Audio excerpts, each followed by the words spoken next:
Stories of ghosts or hauntings, spirits from another world, call them what you will, tend to be associated with the emotions of fear and dread.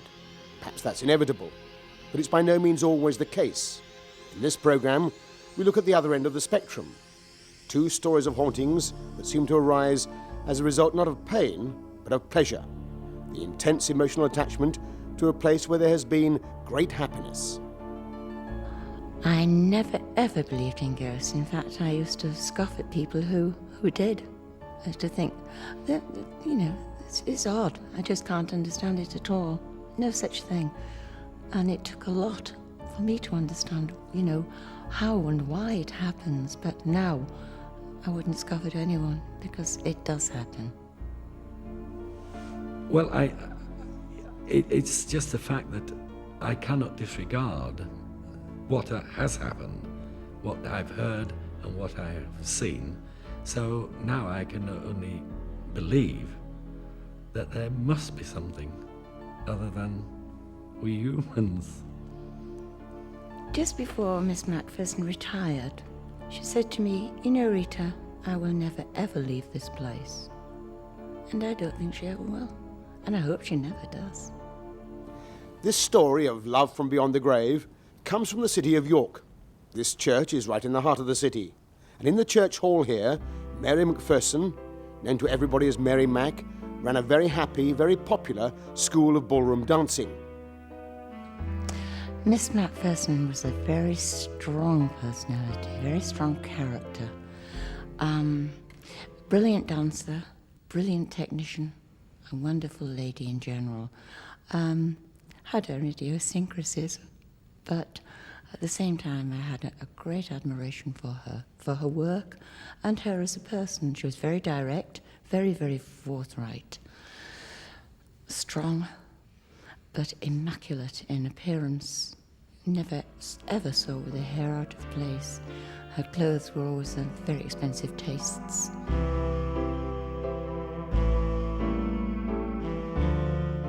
Rita and Dennis Cole had been persuaded by Mary to take over the running of the school.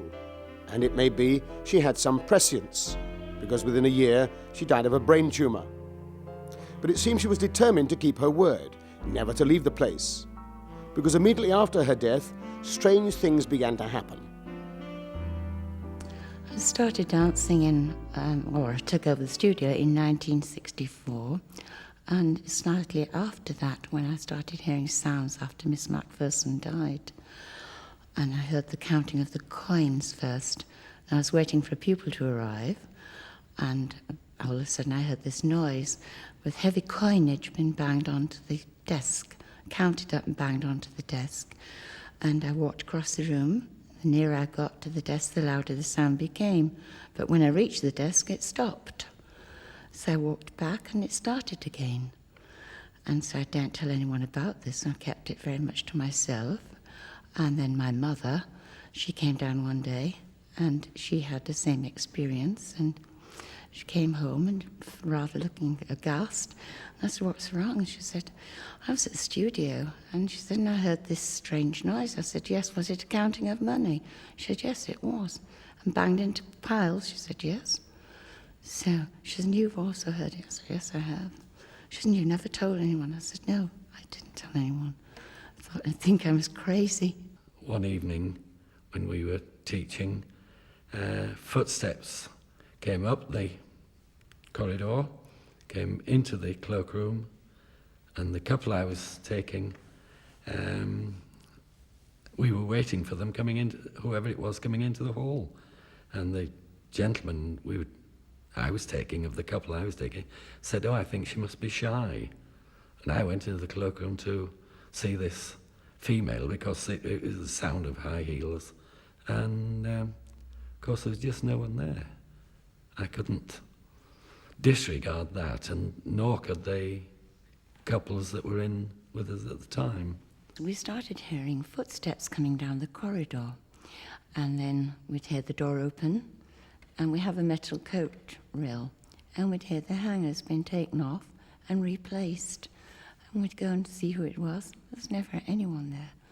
We went out into the street to see if it was the feet were outside and getting the kind of echo coming up the corridor, but we didn't. There's just no one there at all. We had two young ladies, very, very young ladies, early teens, about 12, 13. And one evening, they came to me for a drink. They wanted a squash or a Coke. So I served them with it, gave them the change. They went to sit down to drink their Coke and had a sip out of the Coke. My husband said to them, "Now it's time you two got up and had a dance, you see." So they put the drinks down and they put the change that I'd given them down, and they got up to dance, and all of a sudden the change flew up into the air, landed onto the floor, and Sally Ann, she was a lovely little girl, always brushing her hair, so a hairbrush always was with her, and a hairbrush shot up and under the chair too. So they came howling into the kitchen to me and said, "Oh, Rita." And they told me what had happened, you see. So I said, "Well, are you frightened of the money?" So they said, "We don't want it." I said, "Well, I'll change it for you. I'll give you another 10 pence each." So I did. I swapped it over for them. But nothing I could do about the hairbrush. So she took it to church the next morning and had it blessed.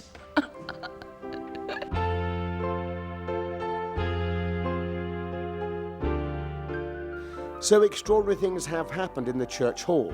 But how do we know that it's Mary Mack who is responsible? Well, there have been a number of sightings of the old lady going about her business. Remarkably, whenever that has happened, people have smelt Mary Mack's perfume, the scent of carnations, around the place. A lady, one evening I had her for a lesson, and then she used to come back to a class afterwards. And she came back to her class and she said, "Who was the old lady you had, Rita, for a lesson after me?" I said, "No lady." I said, "I didn't have an old lady after you." She said, "You did. I passed her in the corridor and she gave me a very funny look." I said, "No, I'm sorry, it's my coffee break. I didn't have anyone." So I said, "Describe this lady to me, please." So she says, "She's a smallish lady, very smart, very immaculate. She had kind of a bluish rinse on her hair, and she had a creamy, fluffy blouse and a navy blue suit on." "Are you sure you didn't see her?" I said, "I'm positive." I said, "If I were to show you a picture, a group picture, could you pick that lady out for me?" Now, this girl, she was a stranger to York. She'd come to work in York with the bank, and this was years after Miss Macpherson had died. So I produced a photograph which was taken in London at Grosvenor House, and the girl immediately went to the lady who had the dancing school before me, which was Miss Macpherson. Eventually, the story of the haunted ballroom reached the ears of John Mitchell, who was then researching a book on the ghosts of York. John is a highly experienced paranormal investigator. I think that this is one of the most remarkable cases that was collected because of the characters of the witnesses. I have known them now for over 20 years. They've never altered their story.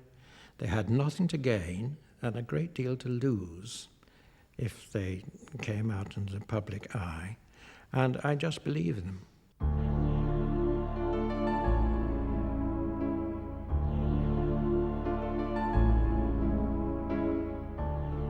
So what is happening in the church hall at St Mary's? It does seem that Mary Macpherson loved the place and her life here so much that in some strange way she has maintained a connection with it. Some element of her personality, down to the detail of the perfume she used, seems to have survived her death. There is certainly a personality after death.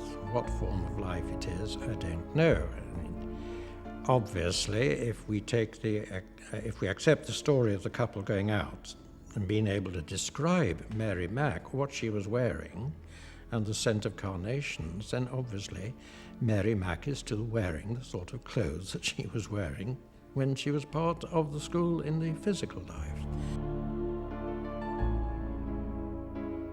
The question of consciousness is still a very murky area, but our general understanding is that our consciousness, our vital sense of self, resides within our brains, and when the brain dies, so does our consciousness. But many mainstream scientists are now asking whether that can possibly be the whole story. since there are so many cases where, despite the absence of the working brain, so to speak, through anaesthetics, for example, the mind still continues to operate. This raises the distinct possibility that even after the dissolution of the brain, in death, some part of our personality could go on functioning. I think there is massive evidence for the continuation of consciousness after the dissolution of the particular gubbins we happen to be lodged in for the time being in this three-dimensional place. I can't say that I'm utterly convinced. I think different interpretations could be placed on the material which has come through, but there's a pretty strong indication that we do continue. Consciousness continues, personality continues. If I had to bet on it, I'd bet on it. I'd give it odds. The assumption that scientists usually make is that the mind is just the brain.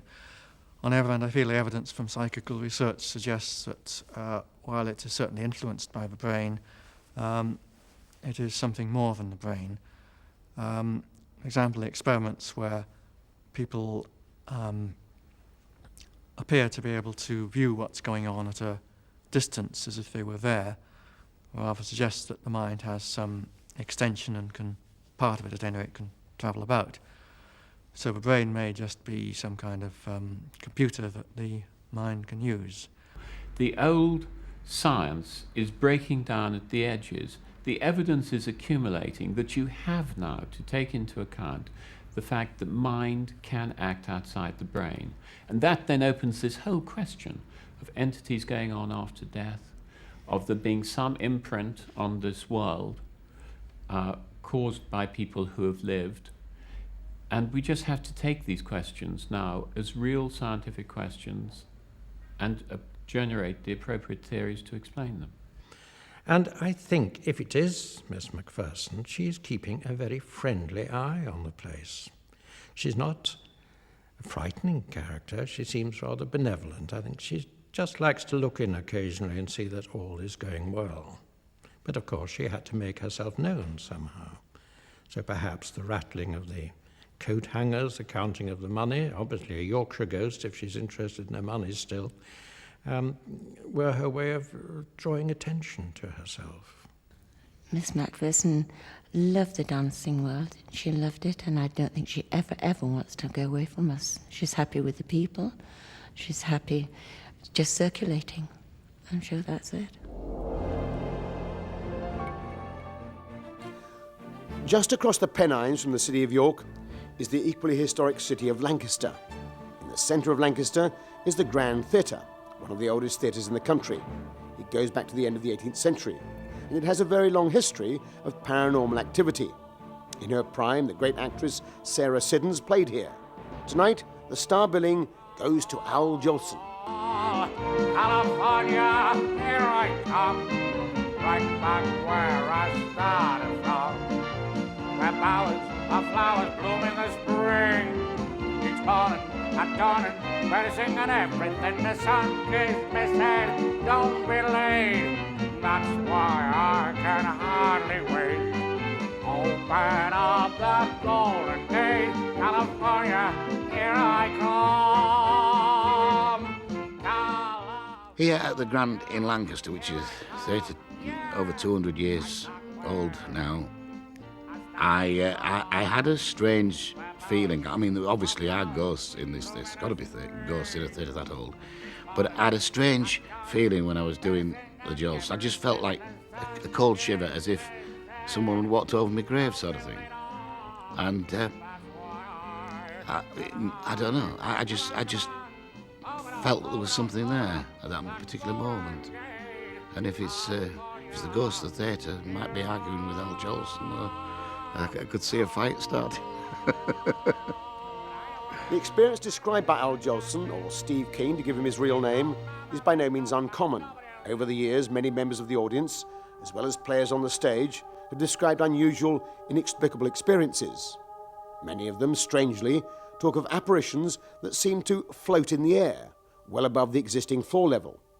At first hearing, that seems to make them stranger than ever, But as it happens, there is a very practical explanation. The old building is different to what it is now.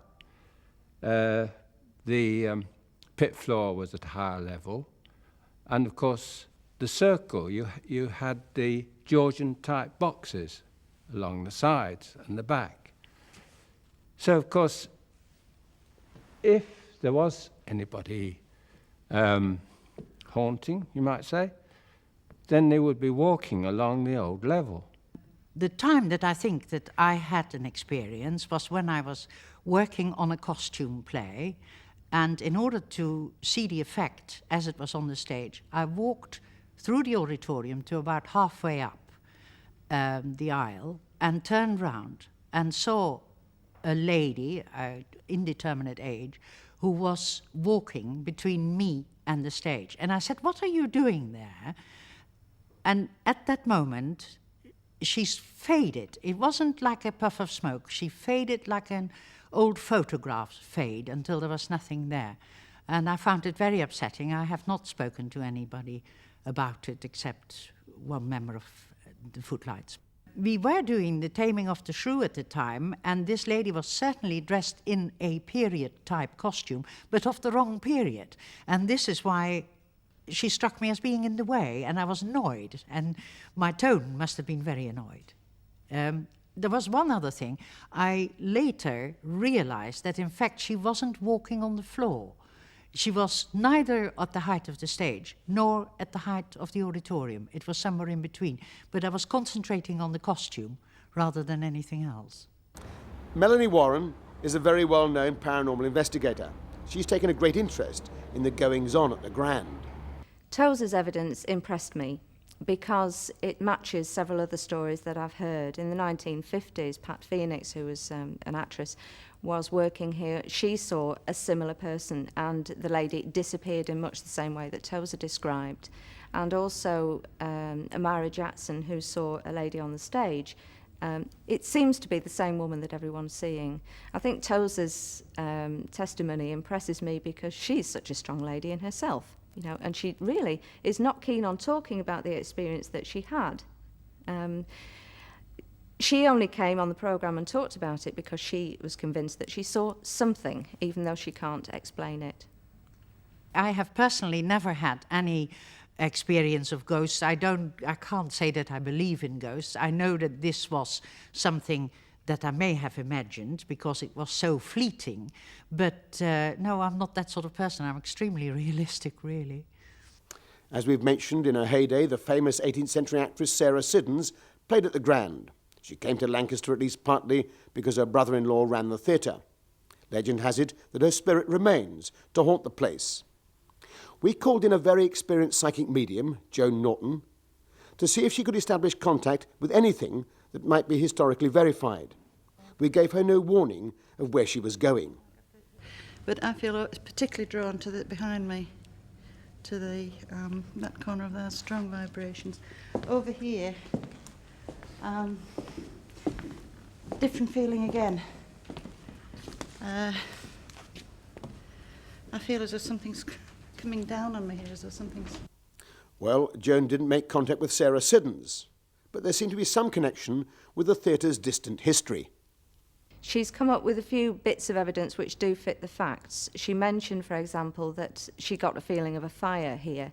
Now, this entire theatre, the interior of it, was completely destroyed, and much of the roof went as well when there was a fire at the end of the last century, and the place has been completely rebuilt.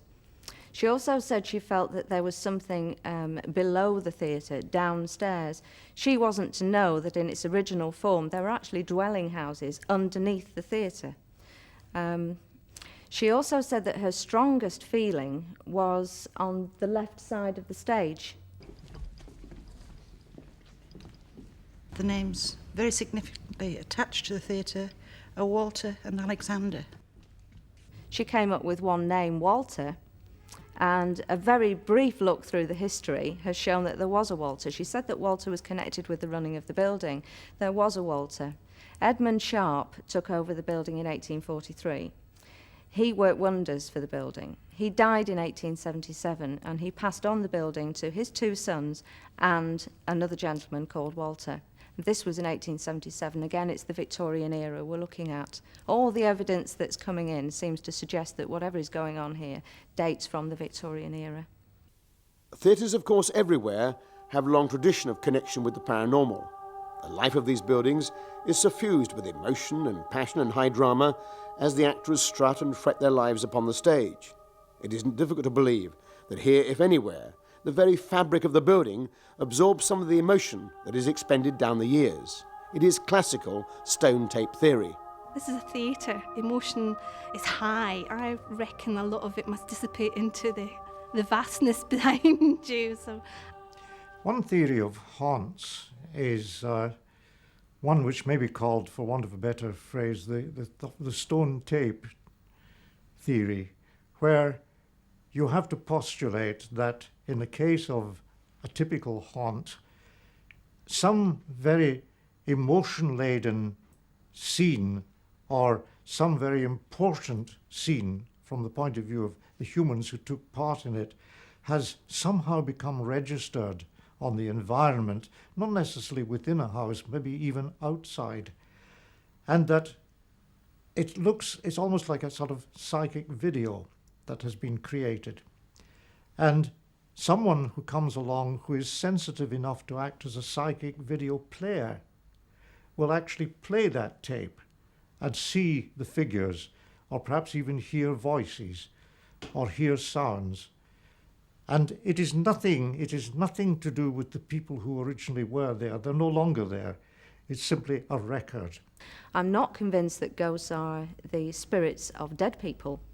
I tend to think that they're more likely to be recordings on the atmosphere or emotions trapped in the fabric of the building. It's a very difficult theory to explain, but that's the simplest we can come to it. often happens after we've done a costume play or we're reenacting something in period, that the appearances get intensified.